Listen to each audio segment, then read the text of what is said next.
Oi, gente, tudo bom? Bom sábado para todo mundo. Eu sou a Amanda. Eu tô, eu faço arte de design na Unicamp e eu que vou dar aula agora, aula da tarde. Oi, gente, eu sou a Isaline, que agora tem duas. Eu sou formada em artes visuais pela Unicamp, eu sou da turma de 2014. Sou formada no bacharel na licenciatura, faz aí 1 ano e meio já. E eu sou da famosa trio formador do cursinho. E esse ano eu vou estar só de apoio da equipe, eu não vou estar nas aulas. Então vocês não vão me ver muito. Só vou estar aqui hoje, eu quis passar hoje para ver, conhecer um pouquinho vocês, né? Ver e agradecer todo mundo por estar participando do cursinho. É muito bom ver o cursinho crescendo e estando vivo aí mais um dia, mais um ano, tá? E meu fundo aqui é que eu sou professora. Então, meus alunos estão vendo a arte rupestre. Então, tudo especial para vocês também. KKK. É isso, eu vou estar de apoio no chat, tá? A aula de agora vai ser sobre linha e é uma sequência de aulas que a gente vai dar nessa parte da tarde sobre os elementos da linguagem visual, ou seja, o que forma um desenho, uma imagem e como que a gente pode ler essas imagens. E é isso tudo de entender como que funcionam esses elementos é chamado de alfabetização visual, porque você saber ler e interpretar e se comunicar através das imagens também é uma maneira de comunicação, assim como a escrita, né? E pegando esse gancho da escrita, quando a gente vê as análises gramaticais, tem a análise sintática, que é você destrinchar as frases, elemento por elemento, e entender como que eles funcionam para dar um significado na frase. E nas artes visuais a gente tem uma coisa parecida também. Não é uma nomenclatura oficial nem nada, mas é legal a gente chamar também de análise sintática quando a gente fala da forma, do que compõe as imagens, e análise semântica, que é qual que é o significado dessas imagens. Então é isso, vão ser 5 aulas, a primeira de linha e as outras vão ser também nos outros sábados. Então, o primeiro ponto é a primeira unidade assim de formação de uma imagem é um ponto.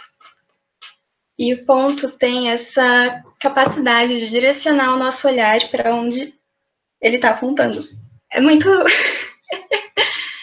é difícil você falar desses elementos porque, como eles são visuais, a gente geralmente não faz esse esforço de descrever eles e definir.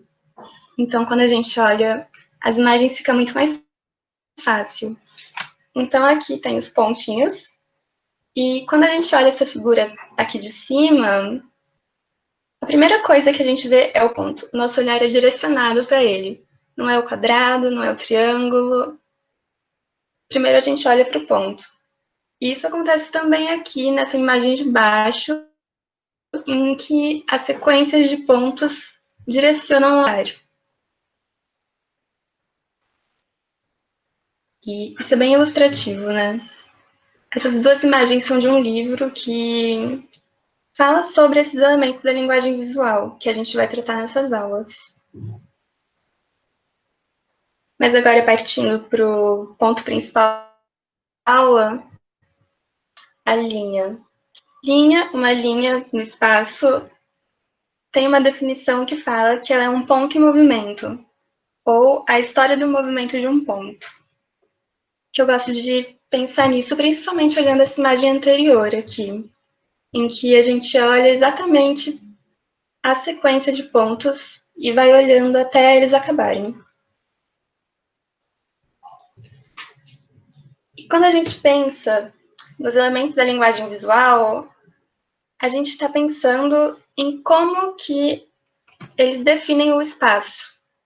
Então, uma forma, uma linha, todos eles vão delimitar um espaço que vai fazer a gente entender a figura que está sendo representada, ou o abstrato.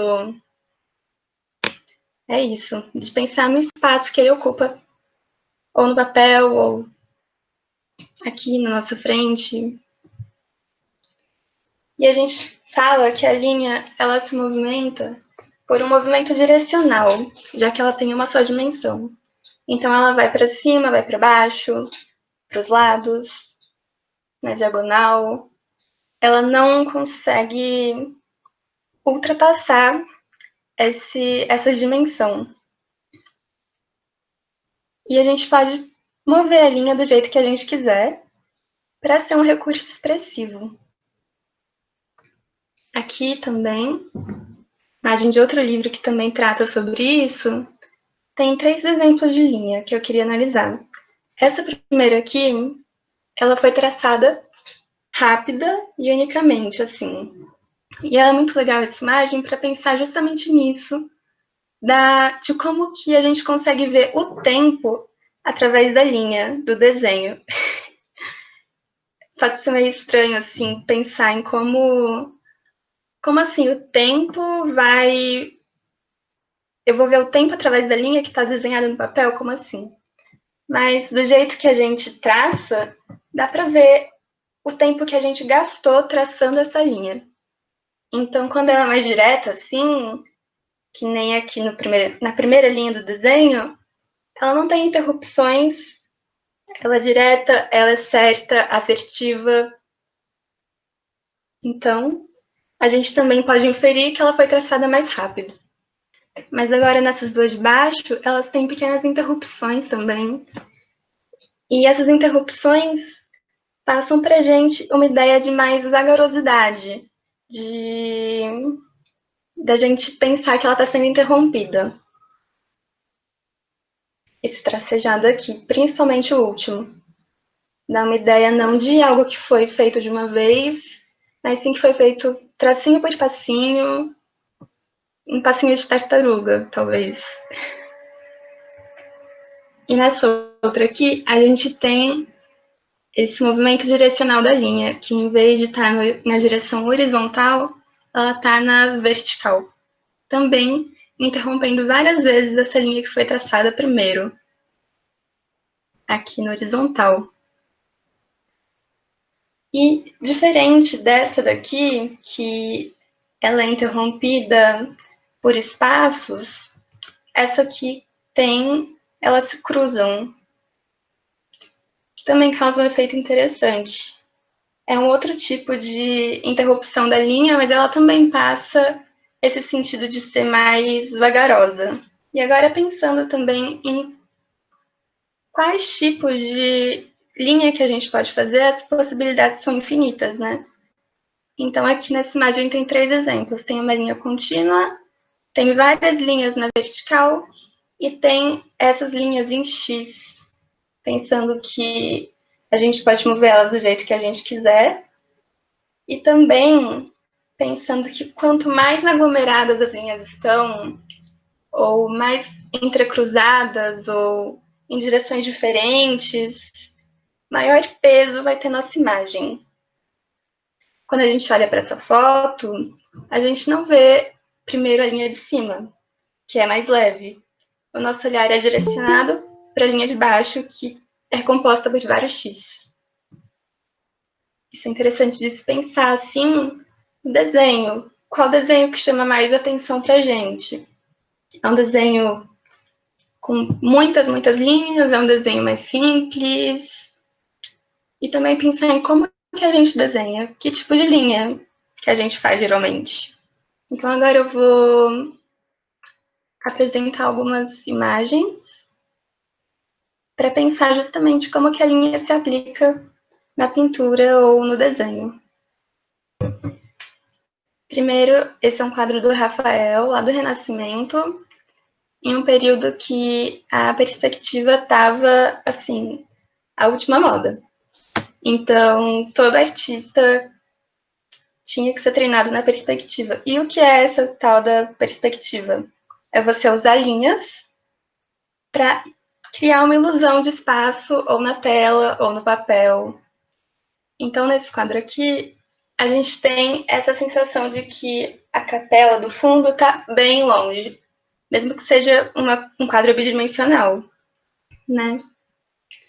E por que a gente tem essa ilusão? Porque a perspectiva é uma ilusão da nossa cabeça. É porque aqui no fundo, no chão, ele pintou esse chão composto por várias linhas que se cruzam no ponto aqui no fundo.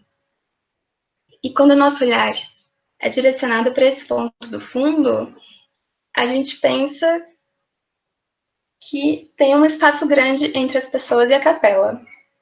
E isso é uma aplicação bem convencional do desenho das linhas, mas não é a única, tem infinitas possibilidades. Então, aqui nesse quadro do Mondrian, também é composto por linhas, principalmente, só que não tem a noção do espaço e dessa profundidade. Na verdade, é um quadro completamente plano. Ele não tem essas camadas de profundidade provocadas pela linha. Ele tem outras qualidades. Ele tem essa dinâmica que é criada pelas cores, esses caminhos que são criados.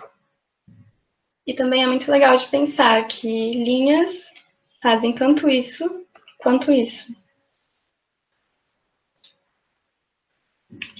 Mas também, numa outra aplicação, tem esse desenho da Tarsila do Amaral, que também linhas mais simples do que essa e do que essa, em que ela desenhou uma fazenda com vários bichinhos, as palmeiras, e ele está completamente planificado também. A gente não tem a sensação de profundidade da perspectiva, por exemplo, mas a gente tem todas as formas bem definidas e a gente sabe mais ou menos o que é cada coisa. E é legal também de se pensar assim. Agora, já aqui, saindo dessa questão do espaço e da perspectiva, tem esse desenho do Degas. Ele pintou várias bailarinas ao longo da vida dele. E nesse aqui tem a linha tanto reta e precisa e contínua, quanto ela interrompida. E olhar esse desenho é interessante para a gente pensar como que a gente pode compor os nossos próprios desenhos com linhas para provocar essas sensações de profundidade ou de movimento. Então, aqui, principalmente as partes que estão mais estabilizadas da menina, tem linhas mais contínuas. Então, na perna que está aqui com o pé apoiado no chão, no braço que segura a barra, a própria barra, são linhas contínuas. Mas, por exemplo, na saia, a saia é composta por várias outras linhas que dão essa sensação de fluidez do movimento para ela. Aqui também, na mão que aponta para o pé que está levantado, tem várias achuras. Esses riscos contínuos são chamados de achuras no desenho, que provocam essa sensação de luz e sombra, mas também podem provocar a sensação de movimento, principalmente quando elas estão aliadas com uma linha contínua, que nem no braço que está segurando na barra. Tem o braço que está estável, e em cima dele tem várias linhas que provocam uma sensação de tensão, de que talvez ela esteja tremendo, para se segurar nessa posição. É bem legal esse desenho. E aqui no pé, que está estendido também, tem várias... como eu posso descrever isso? Intenções de desenhar o pé, mas o pé é essa linha contínua. Então também dá essa sensação do movimento que ela está fazendo. Esse outro desenho que eu selecionei é do Leonilson. Ele é um artista brasileiro bem legal, era, né? Acho que ele morreu. Mas ele trabalha muito com linhas bem simples, bem contínuas. Inclusive, ele trabalha muito com bordado nos trabalhos dele. Aqui a gente tem linhas contínuas e linhas interrompidas, que também provocam movimento, só que ao mesmo tempo que elas provocam esse movimento, tem essa questão bem sólida do contorno da cabeça. E uma questão interessante também de pensar é que ele usa a palavra para acompanhar esse movimento que ele está criando no desenho. Então é um contraste legal entre essa linguagem visual, que a gente vai ver os elementos nessas aulas, e a linguagem escrita. Agora, saindo um pouco desse campo do papel e da pintura, isso aqui parece um desenho, mas na real é uma escultura feita de arame.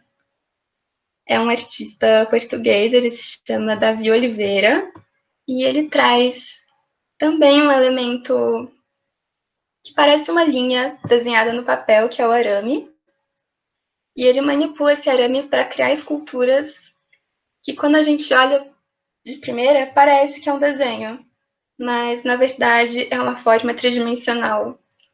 E isso é bem legal de se pensar quando a gente pensa em como tirar a linha do papel. Então, ele cria essa ilusão de espaço e de bidimensionalidade. Então, aqui a gente tem um contraste entre, por exemplo, a perspectiva, que tenta criar a ilusão da tridimensionalidade, com a ilusão que ele traz aqui, que é essa ilusão bidimensional, quando na verdade é uma escultura. E esse é o último desenho, na verdade. Desenho não, a última obra que eu trouxe aqui para a gente analisar se chama Teteia, é uma instalação de outra artista brasileira, a Lígia Pape, e ela também trabalha com a linha, né? Só que é a linha no espaço, a linha ocupando o espaço. Então são vários fios dourados tensionados no espaço entre teto e chão, e iluminados também por focos de luz, e eles criam essa atmosfera lindíssima, completamente surreal, em que a linha modifica completamente o espaço em que ela está inserida. Linhas contínuas que têm essa solidez. Eu acho que é isso. E é pensar também as infinitas possibilidades, né? Então a gente pode sair de um desenho e ir para uma escultura, uma instalação, ou mesmo no desenho, como que a gente pode tanto fazer uma figura dinâmica usando várias linhas, vários cruzamentos, ou simplesmente formas simples e delimitadas. Eu acho que eu passei um pouco rápido, mas eu queria ouvir um pouquinho vocês. Se vocês entenderam, se vocês querem falar sobre as obras que a gente viu, porque é um pouquinho confuso da gente entender de primeira esses elementos da linguagem visual. Vou deixar aqui. Então, o que vocês falam para mim? Deu para entender essa composição da linha? Como que a gente pode usar a linha no desenho? Eu tenho uma pequena dúvida sobre a obra da Tarsila. Sim. Nessa obra, a gente disse que não tem a perspectiva, mas quando a gente olha, dá para ver que tem uma casa de fundo e os bichinhos na frente e tal. Isso não seria alguma perspectiva talvez um pouco menos definida? Sim, a gente pode entender assim também, porque é a questão da escala, né? Então tem os bichinhos maiores, os bichinhos menores, as árvores também, elas estão de certa forma alinhadas na perspectiva também, mas completamente diferente da obra do Rafael, por exemplo, que é super delimitada e controlada e precisa. Aqui a gente tem a sensação de que é uma coisa mais espontânea. Ah, sim, entendi agora. Obrigada, viu? Imagina. Deu para entender então que a linha é um elemento fundamental para a gente perceber o espaço com que a gente está trabalhando?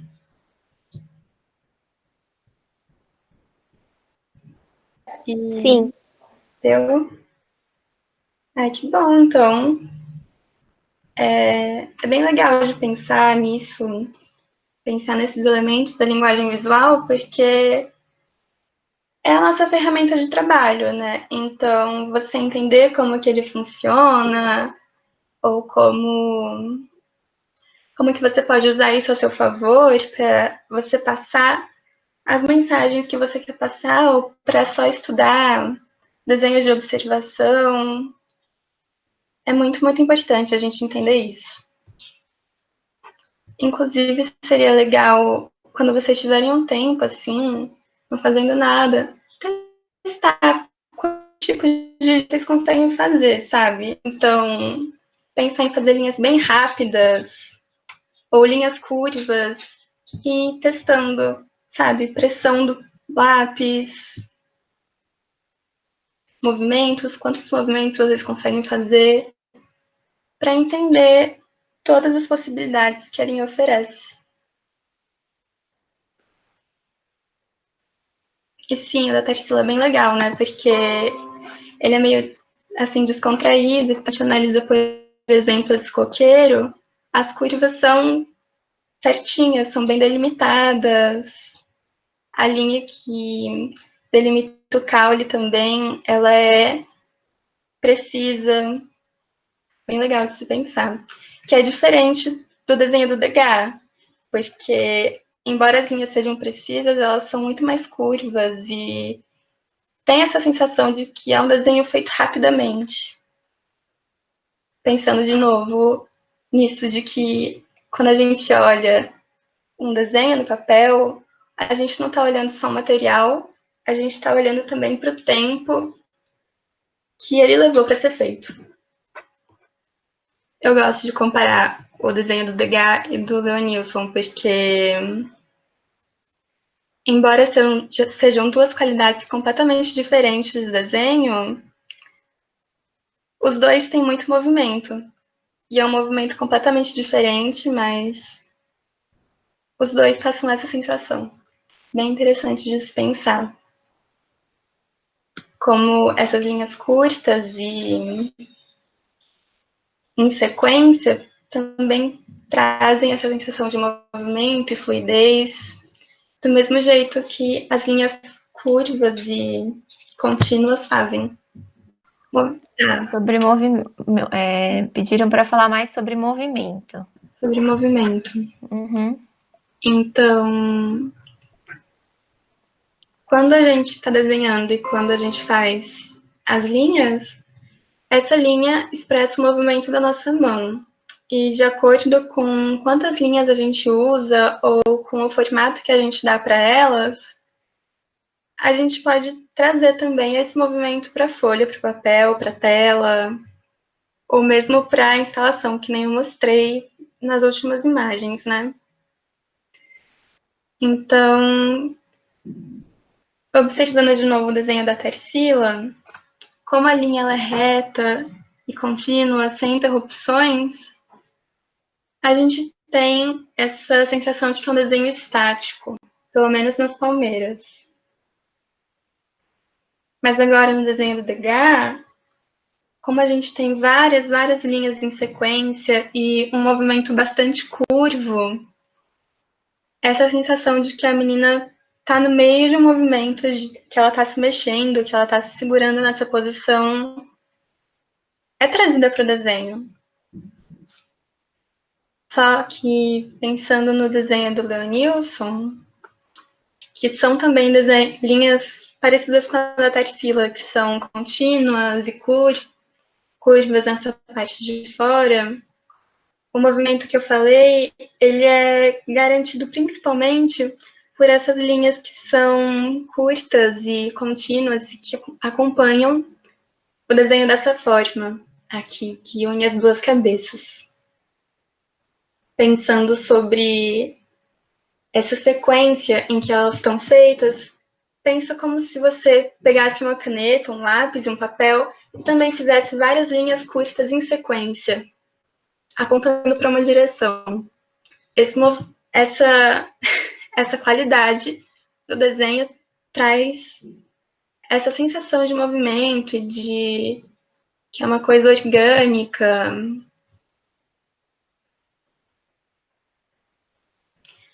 E aqui também a gente tem o arame, né, da escultura. Ele também é feito por várias linhas curvas e que se retorcem, que traz essa naturalidade, assim, da pose. Pensando também que a linha, ela deriva da nossa capacidade de abstração, né, de olhar para uma coisa, para uma imagem que está na nossa frente e interpretar ela do nosso jeito, com os nossos códigos. E nessa época do Renascimento, eles tinham um compromisso muito fiel com representar as formas da realidade. Mesmo que fossem representadas cenas bíblicas ou da Grécia Antiga, eles tinham esse compromisso em parecer com que fosse uma foto, assim, dizendo numa linguagem mais contemporânea. Então, realmente, o objetivo dele era não mostrar nenhuma linha. E quando a gente faz esse exercício também de pintar e desenhar, se a gente quer fazer uma pintura mais realista, assim, a gente tem que disfarçar as nossas linhas com luz e sombra. A luz e a sombra vai delimitar a forma. Mas quando a gente vem para o desenho, é a linha. Então, são duas coisas diferentes mesmo. Eu acabei não achando uma imagem muito boa do Leonilson sobre bordado para trazer aqui. Mas justamente isso, o bordado também. A gente pega literalmente a linha e desenha. E com isso também tem infinitas possibilidades, né? Tem aqueles bordados que são mais tridimensionais, tem os que são os que parece que é um desenho feito com lápis. E é um exemplo muito legal também de como que a gente pode tirar a linha do lápis e papel e trazer para outros materiais. Foi legal, Amanda, você ter trazido essa pintura do Rafael e ter surgido essa discussão do uso da linha na pintura e essa busca por uma suposta realidade na representação visual, porque quando a gente para olhar mesmo, as coisas que a gente vê na realidade, elas não têm uma linha em volta, né? A gente meio que cria as linhas como uma abstração, como uma ferramenta de representação mesmo. Então, para o pessoal buscar essa verossimilhança com as coisas, eles vão tentar ao máximo esconder mesmo as linhas, tipo, eu quero fazer um desenho realista, vou fazer o sombreado, e aí, no fim, não dá para ver a linha, porque se é para aparecer de verdade, não vai ter linha, porque as pessoas não têm uma linha em volta. E é muito louco pensar isso, né? Como que a gente pensa esses recursos. Mas, ao mesmo tempo, o que é realista nesse sentido também, né? Porque no desenho do Degas, por exemplo, a gente sabe que é um desenho, ele tem linhas e traços e etc. Mas a forma como o corpo da bailarina se porta é muito realista, assim. Não por causa simplesmente da forma, mas pelo movimento que isso transmite. Faz sentido, sabe? Sem precisar ser uma coisa que, nossa, isso é uma foto, é um desenho, sei lá. Acho que é uma coisa para se pensar também. Não precisa ser hiperrealista para ter um sentido visual ou verossímil às coisas. Totalmente. E também pensando nisso, de o que é a linha, na próxima aula, né, do próximo sábado, vai ser sobre os impressionistas. Sim. E na pintura impressionista, você não tem nenhuma linha, sabe? Na pintura do Rafael, a gente consegue ver que tem um desenho bem definido, né? Mas na pintura impressionista, quando você chega perto do quadro, você só vê um monte de borrão de tinta. Mas quando você vai para longe, você vê todas as formas que o artista queria que você visse. Então é legal de pensar isso também. Legal esse comentário sobre a tatuagem também, de que a pele é completamente instável, né? Então, bem difícil de se trabalhar com a linha. Sim, o pontilhismo usa também essa forma. Vai ser tratada, acho que daqui a 2 sábados, pontilhismo. Mas é isso.